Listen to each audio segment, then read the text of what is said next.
Wendy's favourite time for sewing and darning was after they had all gone to bed.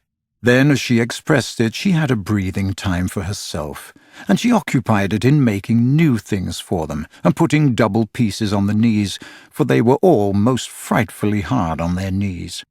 When she sat down to a basket full of their stockings, every heel with a hole in it, she would fling up her arms and exclaim, "Oh dear, I am sure I sometimes think spinsters are to be envied." Her face beamed when she exclaimed this. You remember about her pet wolf? Well, it was very soon discovered that she had come to the island and found her out, and they just ran into each other's arms. After that, it followed her about everywhere. As time wore on, did she think much about the beloved parents she had left behind her?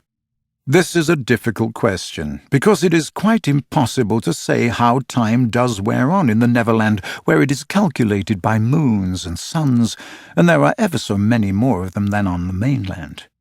But I am afraid that Wendy did not really worry about her father and mother. She was absolutely confident that they would always keep the window open for her to fly back by, and this gave her complete ease of mind. What did disturb her at times was that John remembered his parents vaguely only, as people he had once known, while Michael was quite willing to believe that she was really his mother.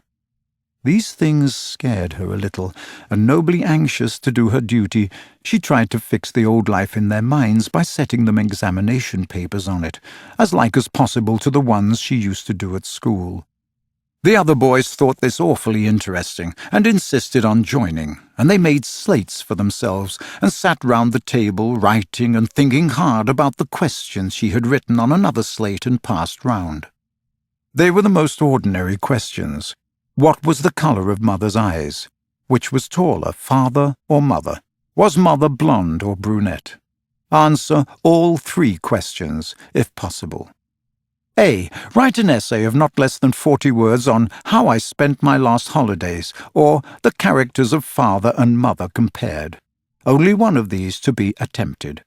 Or 1. Describe mother's laugh. 2. Describe father's laugh. 3. Describe mother's party dress. 4. Describe the kennel and its inmate. They were just everyday questions like these, and when you could not answer them, you were told to make a cross. And it was really dreadful what a number of crosses even John made. Of course, the only boy who replied to every question was Slightly, and no one could have been more hopeful of coming out first, but his answers were perfectly ridiculous, and he really came out last. A melancholy thing. Peter did not compete. For one thing, he despised all mothers, except Wendy, and for another, he was the only boy on the island who could neither write nor spell. Not the smallest word. He was above all that sort of thing. By the way, the questions were all written in the past tense. What was the colour of Mother's eyes, and so on.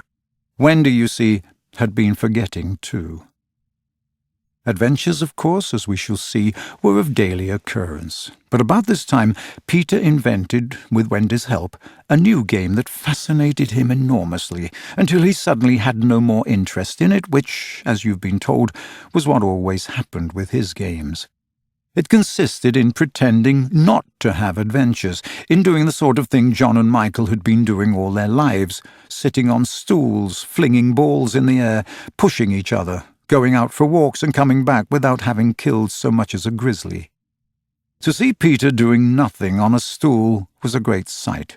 He could not help looking solemn at such times. To sit still seemed to him such a comic thing to do. He boasted that he had gone a walk for the good of his health.